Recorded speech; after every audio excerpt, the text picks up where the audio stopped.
to invité Révérend Matondo oyo azoko assumer intérim. Il y a directeur du cabinet empêché à Coca-Cola qui l'a biso liboso.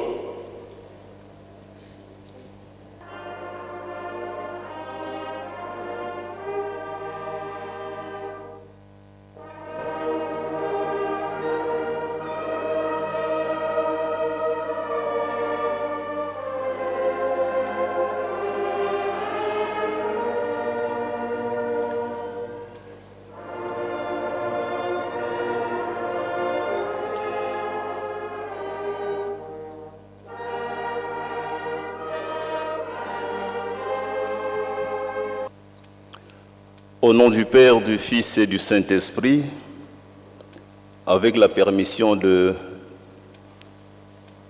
révérend Lando Ndombasi Sébastien, directeur de cabinet, de sa divinité Papa Simon Kimon Kiangani, chef spirituel et représentant légal de l'église kimbanguiste, qui se trouve empêché.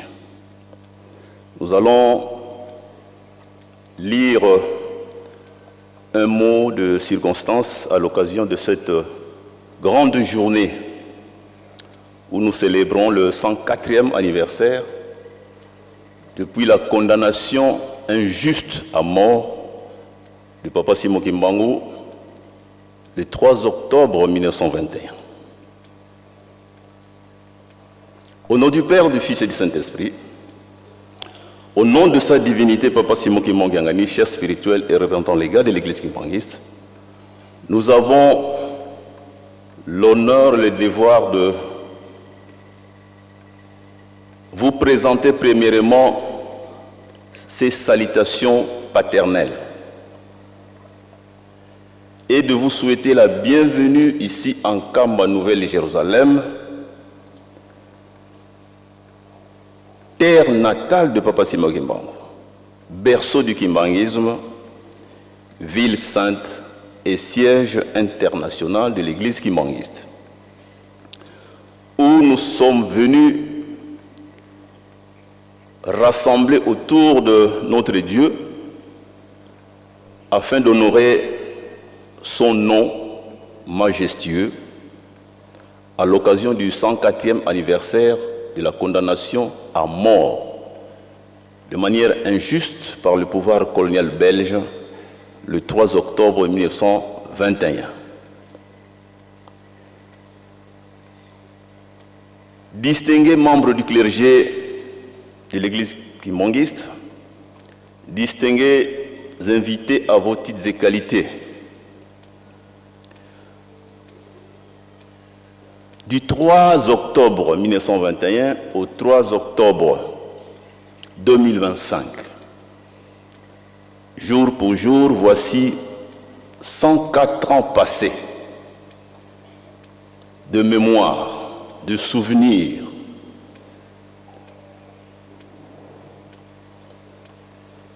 au regard de ce qui s'est passé ce jour-là, où ce fut un drame. Ce fut l'expression d'une passion, d'une souffrance qui avait commencé le 12 septembre 1921 lors de son arrestation ici en Kamba par le pouvoir colonial belge. Aussitôt acheminé à pied,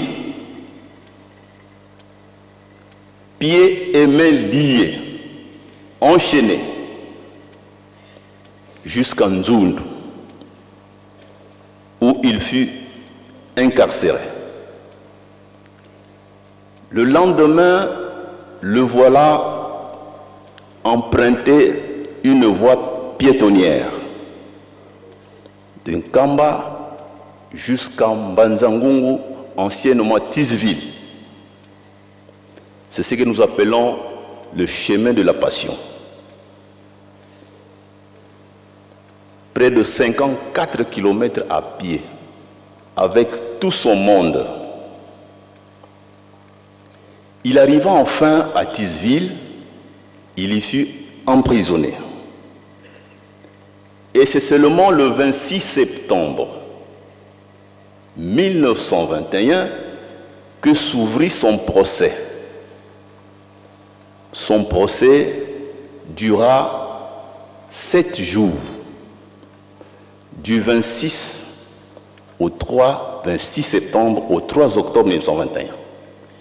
Et curieusement, ce procès avait pris 21 heures en raison de 3 heures de procès par jour. 21 heures. Et c'est ce 3 octobre-là que le verdict tomba. Papa Simon Kimbangu fut injustement condamné à mort. Aussitôt, ses ennemis allèrent monter une croix de crucifixion. Et nous savons le drame qui s'était abattu à la personne qui avait pris cette initiative. Dieu avait manifesté sa force.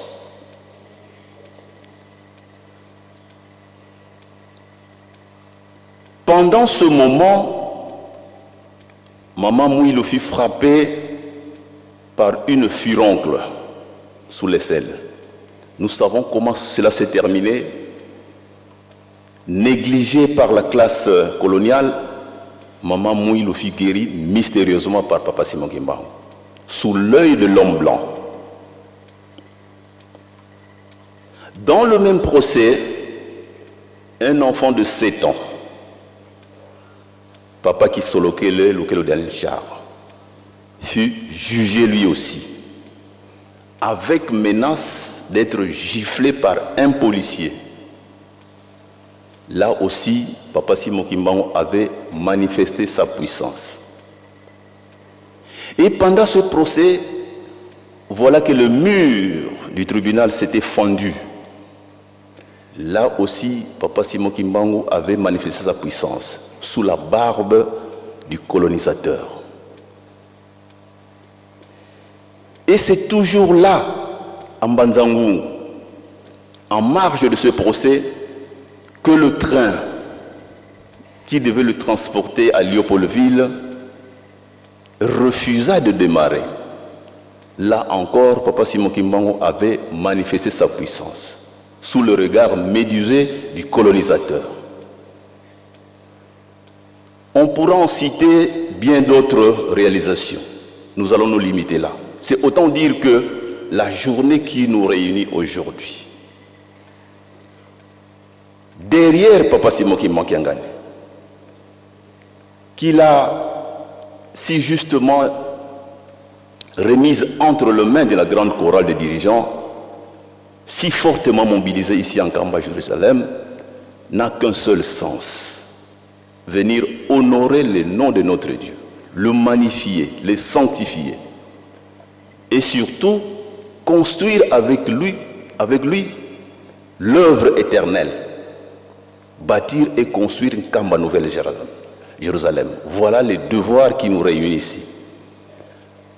Papa et maman, on n'a pas confectionné un discours classique comme on le fait d'habitude, mais de manière pédagogique, simplement pédagogique, relever quelques aspects importants de cette journée-là qui nous réunit ici.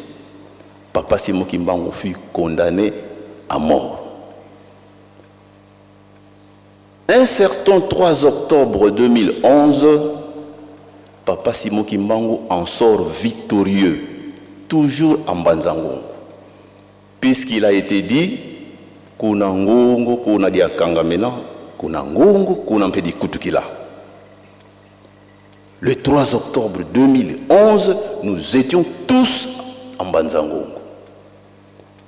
La Cour militaire de la République démocratique du Congo avait réexaminé, révisé le procès injuste de Papa Simon Kimbangu en 1921. Et ce 3 octobre 2011, Papa Simon Kimbangu était définitivement, juridiquement libéré. Voilà notre histoire. L'histoire de notre Église, l'histoire de notre pays, l'histoire du peuple noir. Papa et maman, aujourd'hui, nous célébrons un grand jour.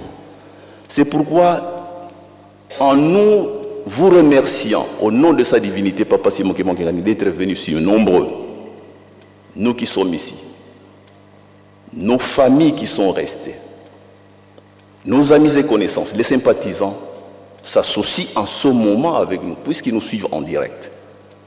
Démontrons de quoi nous sommes capables derrière Papa Simon Kimbangu pour donner une main forte. De quoi nous sommes capables pour construire notre Église, pour aider nos gouvernants à mieux comprendre l'œuvre de Papa Simon Kimbangu. L'occasion d'ailleurs, pour finir notre propos, de remercier intensément son Excellence, Félix Antoine Tshisekedi Tshilombo, pour son attention particulière à l'égard de cette œuvre magnifique de Papa Simon Kimbangu. Depuis la proclamation du jour du 6 avril comme journée du combat de Papa Simon Kimbangu et de la conscience africaine, depuis l'engagement pour la constitution de la route de la passion et tant d'autres œuvres en vue, nous ne cesserons jamais de le remercier et de l'honorer aussi, qu'il trouve ici l'expression de la gratitude immense à son égard venue de la part de sa divinité Papa Simon Kimbangu ainsi que de toutes nos autorités politiques et administratives. Voilà, Papa et Maman Kimbangu, ce qui nous réunit ici. Encore une fois, au nom de sa divinité Papa Simon Kimbangu, nous disons ceci, que vive la grande chorale des dirigeants, Balanga Nzembo, à qui cette fête a été confiée dans son organisation matérielle, que vive la journée du 3 octobre dans son double sens, que vive la République démocratique du Congo où est née l'œuvre magnifique de Papa Simon Kimbangu, que vive l'Église kimbanguiste et que vive Papa Simon Kimbangu Kiangali. Papa Oye, Papa Oye, Papa Oye, nous vous remercions.